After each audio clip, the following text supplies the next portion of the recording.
Tidak semua penjahat ada di balik jeruji. Dan tidak semua yang di luar penjara adalah orang baik. Lasal. Kita lanjutkan diskusi kita. Johnson Panjaitan.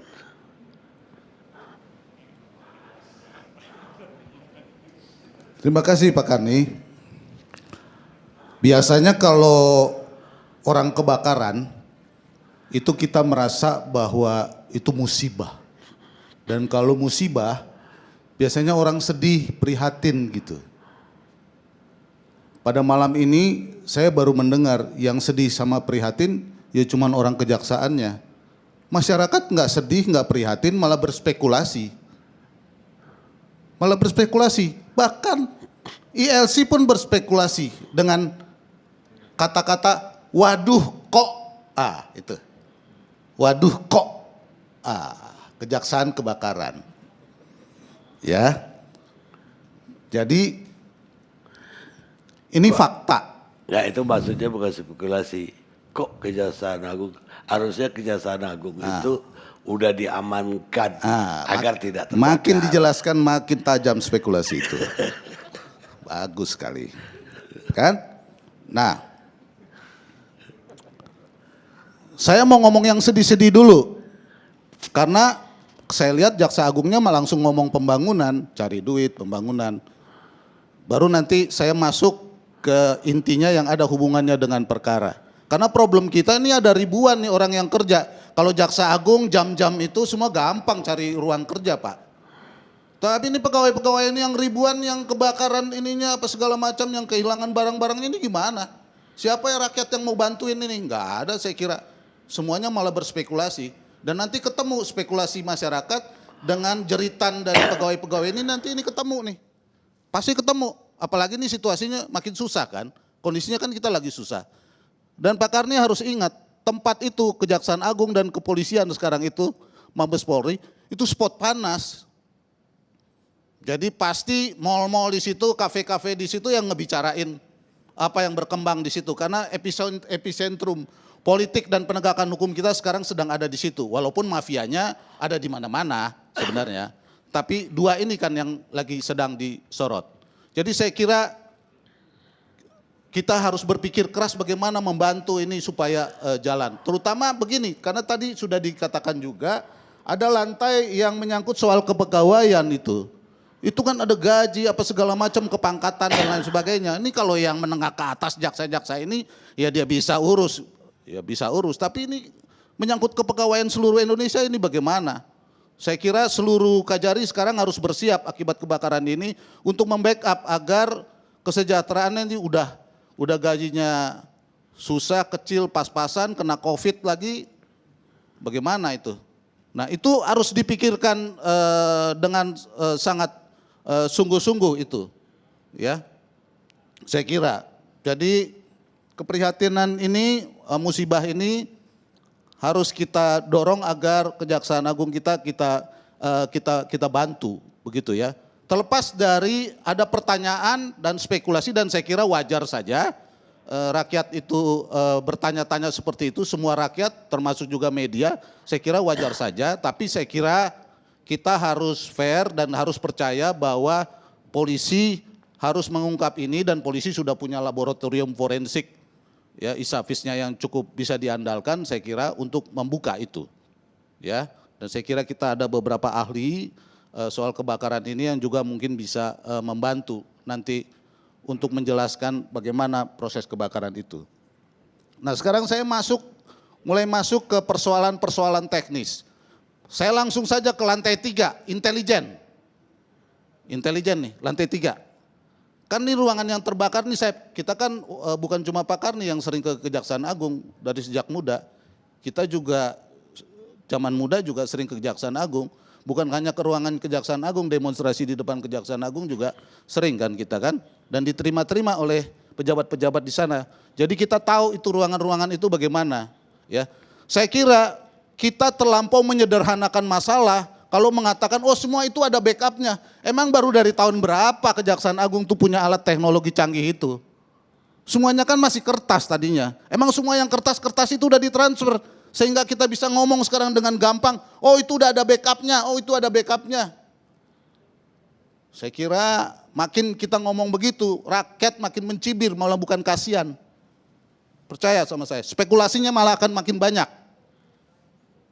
Ya, nanti saya akan jelaskan bagaimana ini akibatnya kepada kewibawaan lembaga, di mana sejarahnya sebagaimana yang dijelaskan oleh Prof. Andi tadi. Nah, lantai 3 intelijen. Ya memang kalau kita bicara berkas dalam artian berkas yang mau dibawa ke pengadilan ya enggak, apalagi ngomong tindak pidana khusus, pasti itu di gedung yang lain, di gedung Bundar dan lain sebagainya. Tapi kalau berkas, kalau intelijen itu kan minimal berkasnya berkas penyelidikan Pak, minimal. Tapi ada juga kan berkas-berkas buron, berkas buron itu di intelijen. Terus kita mau jawab, oh berkas intelijen itu semua udah digital gitu. Ya, saya kira orang-orang yang kuliah digital dan tahu Kejaksaan Agung kita diketawain itu. Lu ngebela-belain aja padahal kenyataannya dia tahu nggak begitu gitu. Ini hati-hati. Jadi spekulasi dengan cara menjawab kita yang menyederhanakan masalah bukan malah menyelesaikan, tapi malah mengundang spekulasi dan kecurigaan makin dalam lagi. Semakin dalam lagi. Jadi konsolidasilah Kejaksaan Agung agar dia menyiapkan ini semua sehingga simpati rakyat dan lain semuanya kita dengan bersemangat akan membantu. Saya kebetulan kan agak sering tuh karena sebelum terkenal jadi pengacara, agak terkenal karena demonstran, kita kan sering diundang-undang juga kan sama bos-bos kejaksaan ini. Dan omongannya kan bukan cuma menyangkut yang serem-serem atau serius-serius. Dia juga ngomong-ngomong yang teknis, misalnya yang teknis yang saya juga tahu gitu kan. Duit sama barang-barang berharga kan di lantai itu, di lantainya Kejaksaan Agung dan direktur-direktur itu, wah Johnson tahu sampai kayak begitu. Ya kita bagaimana tahu kalau nggak dikasih tahu sama orang dalam.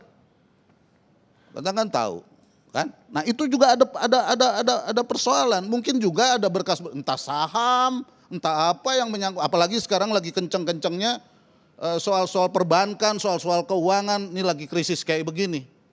Kejaksaan Agung ini posisinya penting Pak, bukan hanya kasus Pak, apalagi dia sekarang jaksa negara, bukan cuma pengacara yang nanganin kasus-kasus bisnis sekarang, Kejaksaan Agung juga bisa atas nama Kejaksaan Negara dia berperan dalam posisi ini. Nah berkasnya ada di mana? Nah ya, CCTV, penting itu CCTV. Ya, di situ juga terbakar juga. Nah, jadi saya kira kita harus mulai pelan-pelan memperbaiki cara kita berkomunikasi dengan menjelaskan fakta apa adanya. Pertanyaan saya sekarang, kenapa sih masyarakat berspekulasi sekarang ini? Saya kira masyarakat, media dan lain semuanya berspekulasi karena sikap dari kejaksaannya sendiri yang tidak transparan. Ya jangan dijawab, oh kami sudah transparan karena kami konferensi pers, ditetapkan tersangka tanggal 4, tanggal 6 ditahan. Enggak begitu. Itu terlampau menyederhanakan kalau kita bicaranya seperti itu.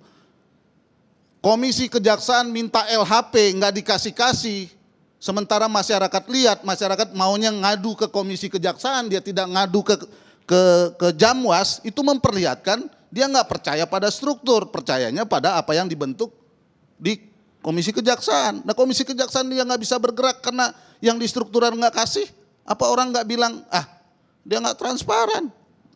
Karena ada bandingannya juga nggak tanggung-tanggung, bukan 1, 2, kepolisian, KPK. Jadi saya kira Benyamin nggak usah ngancem-ngancem. Saya kira ini kalau dilihat dari leletnya Kejaksaan Agung menangani kasus ini, jadi udah bukan bahasa lambat lagi saya. Leletnya Kejaksaan Agung menangani kasus ini, sudah waktunya ini diambil alih KPK menurut saya. Kenapa? Aduh, kita ngomong terus.